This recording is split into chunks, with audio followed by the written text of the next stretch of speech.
আসসালামু আলাইকুম। First security ইসলামী bank limited শীর্ষ খবর নিয়ে সাথে আছি মেহেরুন্নেসা তাহমিরা। রাজধানীর সোহরাওয়ার্দী হাসপাতালে আগুনের ঘটনায় অ্যাম্বুলেন্সে বিভিন্ন হাসপাতালে রোগীদের স্থানান্তরের সময় মৃত্যু হয় এক শিশুর। আগুন নিয়ন্ত্রণে আসার পর রাত থেকেই আবারও শুরু হয়েছে চিকিৎসা কার্যক্রম। সেখানে আছেন আমাদের রিপোর্টার শাকের আদনান। সর্বশেষ অবস্থা জানতে আমরা যাচ্ছি তার কাছে। আদনান, হাসপাতালের সর্বশেষ অবস্থা কি এবং চিকিৎসা কার্যক্রম কি পুরোপুরি শুরু করা গেছে কিনা এই বিষয়ে আমাদেরকে জানাবেন।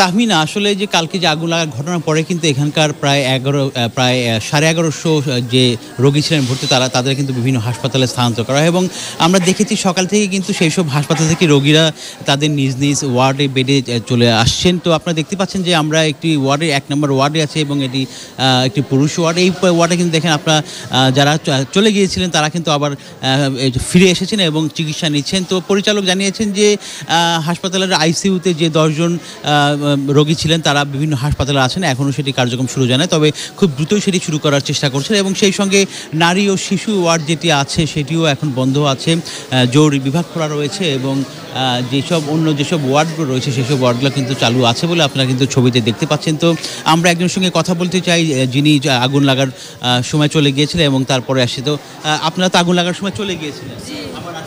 সকালে আছি, সকালে জি জি জি ফাইল নিয়ে গেছি আবার নিয়ে আসছি ফাইল।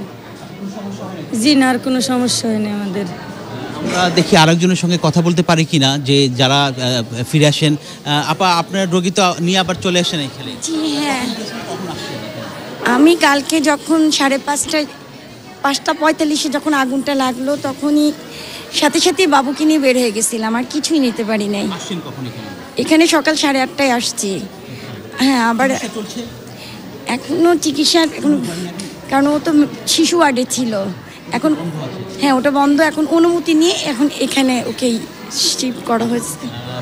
দর্শক, আপনারা শুনছিলেন যে যারা গতকাল চলে গিয়েছিলেন বিভিন্ন হাসপাতালে তারা কিন্তু এখানে ফিরে এসেছেন এবং চিকিৎসা সেবা শুরু হয়েছে অলরেডি। এবং আরেকটি বিষয় যে এখানে যে ফায়ার সার্ভিস থেকে এবং হাসপাতাল কর্তৃপক্ষ এবং স্বাস্থ্য মন্ত্রণালয় থেকে কিন্তু পৃথক পৃথক 3টি তদন্ত কমিটি গঠন করা হয়েছে এবং সেই তদন্ত কমিটিকে কিন্তু 3 দিনের মধ্যে রিপোর্ট দিতে বলা হয়েছে যে কিভাবে আগুন লাগলো। এবং ফায়ার সার্ভিস এবং এই হাসপাতাল কর্তৃপক্ষের মধ্যে দুটি বিষয় যে উঠে আসে, যে ফায়ার সার্ভিস বলছে যে আগুন নিচ থেকে লাগে এবং সাধারণত নিচ থেকে উপরে ওঠে, এবং তবে হাসপাতাল কর্তৃপক্ষ বলছে যে আগুন 3 তলা থেকে লেগেছে, শিশু এবং মহিলা ওয়ার্ডের পাশ থেকে তারা প্রথম দেখতে পেয়েছেন। তো এটি তদন্ত হওয়ার পরে কিন্তু জানা যাবে যে আসলে কি কারণে আগুন লেগেছে। এবং আপনারা দেখতে পাচ্ছেন এই যে চিকিৎসা কিন্তু শুরু হয়ে গেছে যে এর যে রোগী রয়েছে।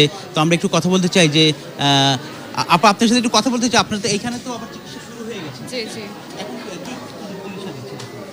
এখন হচ্ছে যে পেশেন্টগুলো আসতেছে তাদের হচ্ছে ফলো আপ দেওয়া হচ্ছে, তাদের যে সমস্যাগুলো আছে সেগুলোর জন্য হচ্ছে ট্রিটমেন্ট দেওয়া হচ্ছে। আমি আসছি আধা ঘন্টা হয়। সবার বক্তব্য কিন্তু একই রকম যে যারা চলে গেছিলেন তারা আবার ফিরে আসছেন এবং খুব শিগগিরই সবগুলো ওয়ার্ড আইসিইউ সহ ওই যে মহিলা আইসিইউ সেগুলো খুলে দেওয়া হবে। তাহমিনা। জি জি আদনান, আপনাকে ধন্যবাদ আমাদের সঙ্গে যোগ দেওয়ার জন্য। টঙ্গীর তুরাগ তীরে শুরু হয়েছে 54তম বিশ্ব ইজতেমার প্রথম পর্ব। সেখানে আছেন রিপোর্টার চকর মালিথা। ইজতেমার অবস্থা জানতে আমরা এখন যোগাযোগ করছি তার সঙ্গে। চকর, ইজতেমা ময়দানের কি অবস্থা?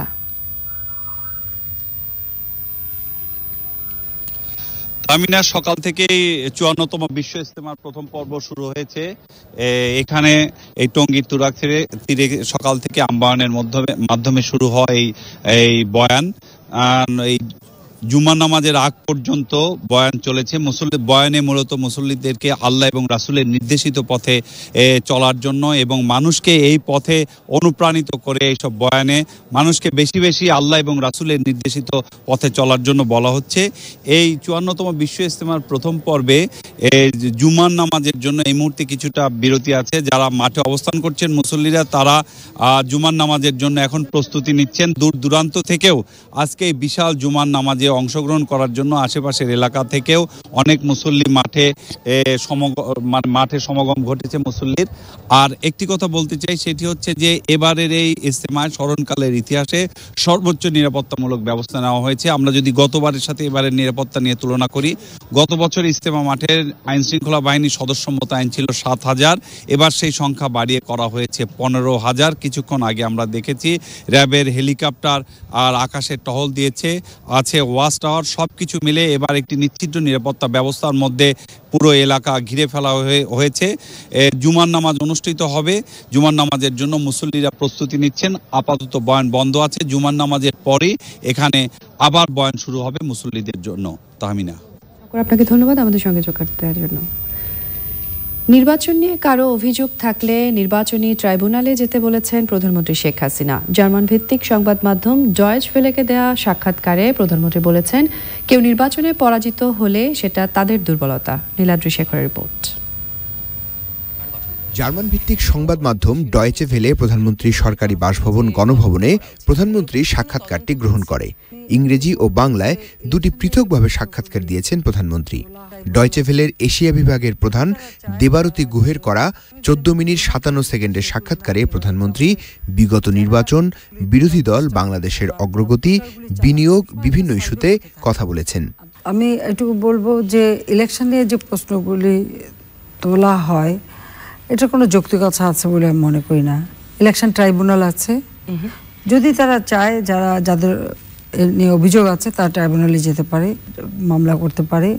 কোনো দল যদি তাদের কর্মসূচি নিয়ে জনগণের কাছে না যেতে পারে, জনগণের বিশ্বাস আস্থা অর্জন করতে না পারে, আর যদি ভোট না পায়, সে দায়িত্বটা কার? সে দায়িত্ব আমাদের না, সে তো ওইসব দলগুলির দুর্বলতা।